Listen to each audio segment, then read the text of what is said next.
Hello, my name is Jacob Klerman.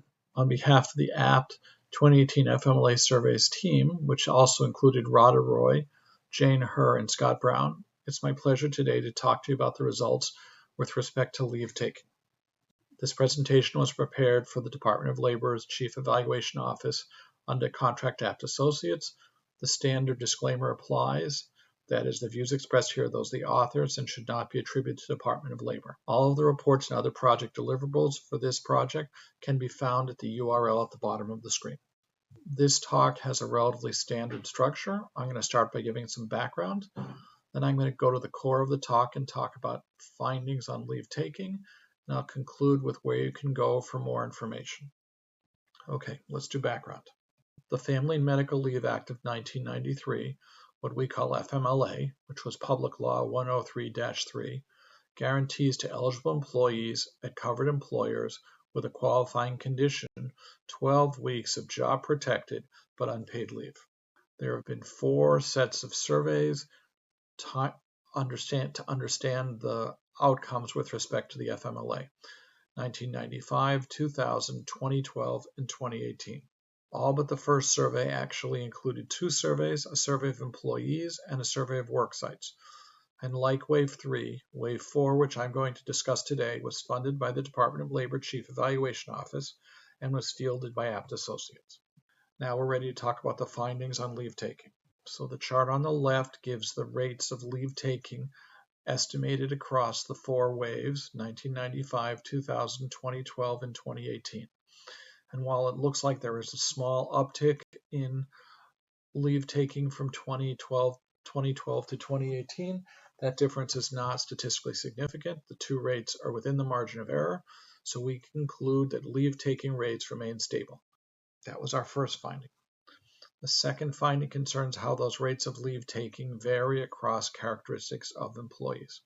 So the box in the upper left gives the overall rate of leave taking. 15% of employees take leave in a given year. And then the other 3 boxes show how those rates vary for subgroups.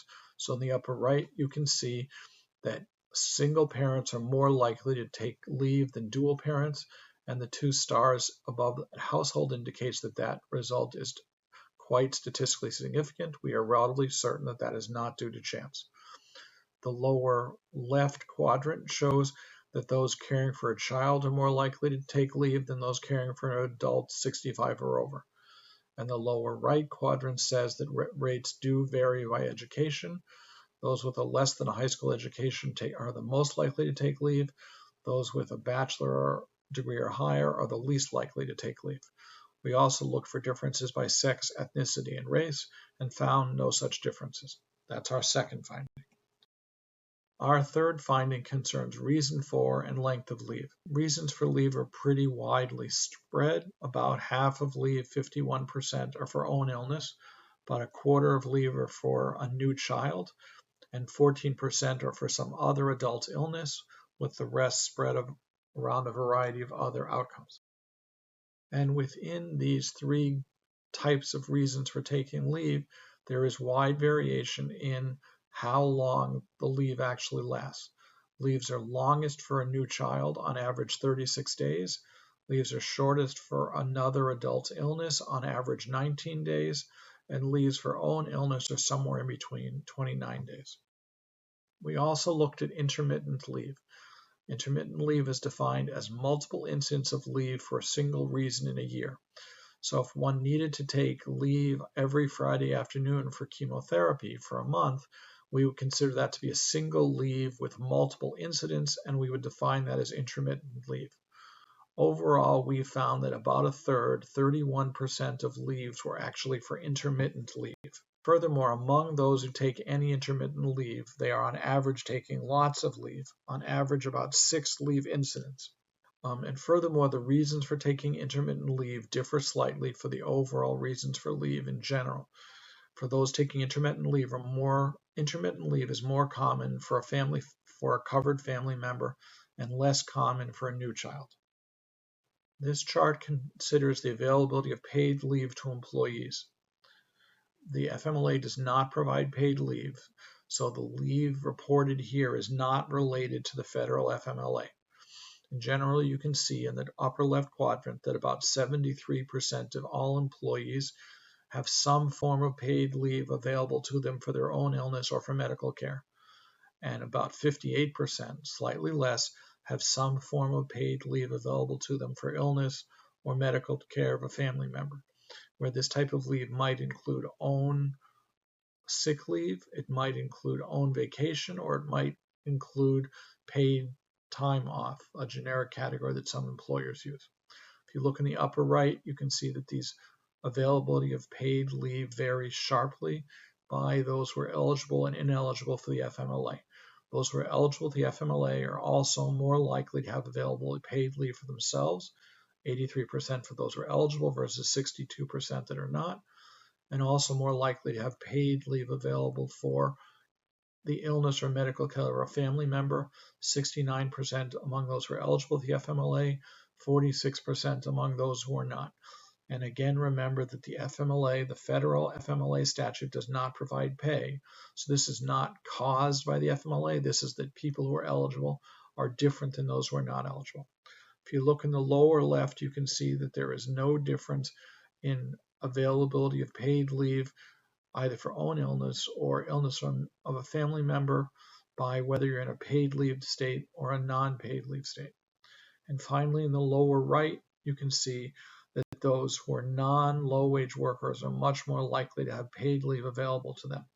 80% of non-low wage workers, those with hourly earnings of $15 or higher, have access to some form of paid leave for their own illness.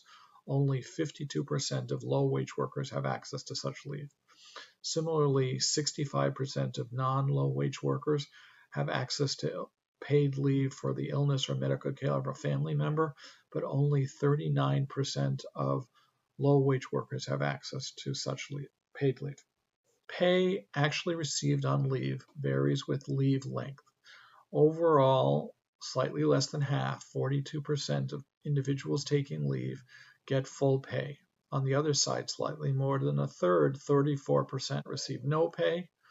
And in the middle, 13% receive partial pay, more than half, but less than all. And 11% receive partial pay, but less than half.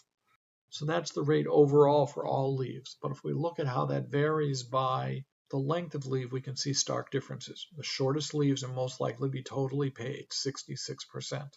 The longest leaves are least likely to be paid, 22%. Pay while on leave also varies by subgroup. So here we, in the upper left quadrant, group pay into full pay. 42% get full pay, 24% get partial pay, and 34% get no pay. And you can see in the upper right that this again varies by eligibility for the FMLA. Those who are eligible for the FMLA are more likely to get full pay, 51%, compared to 35% who are those who are not eligible for the FMLA. And conversely, those who are ineligible for the FMLA are more likely to get no pay, 46%, versus 20% of those who are eligible. And again, this cannot literally be caused by the FMLA because there is no pay provided by the federal FMLA. If you look in the lower left, there is a little bit of evidence that individuals in paid leave states are slightly less likely to get no pay, 21%, versus those in a non-paid leave state where that rate is 36%. And then finally, we see strong differences by low wage versus non-low wage workers. Low wage workers are much less likely to get full pay, 22%, versus 53% among non-low wage workers. And low wage workers are much more likely to get no pay, 61%, compared to 20% among non-low wage workers. So that's the end of our discussion of the findings on leave taking. I want to conclude with some pointers about where you can get more information. So on the left of this chart, we show that there are a group of summary documents. There's an executive summary to the report. There are 3 briefs: who is eligible, employee leave taking patterns and paid leave, and there is another short presentation like this one on worksite experiences. Then there are a set of detailed documents. The main report from the effort is called Results from the 2018 Surveys. There is a main volume and an appendix volume. There is also a methodology report for the 2018 surveys, again, a main volume and an appendix volume. And there are two short papers, a comparison of leave taking experiences by gender and leave experiences of low-wage workers. And all of these results are available on the Department of Labor Chief Evaluation Office's website, whose URL is at the bottom of the slide. Finally, if you have more questions, you can contact Radha Roy, who is the project director for the study, or Kwang-Chi Chang, who is the project officer for the study at the Department of Labor. And again, all of the project deliverables and reports are available at the URL on this slide. Thank you very much.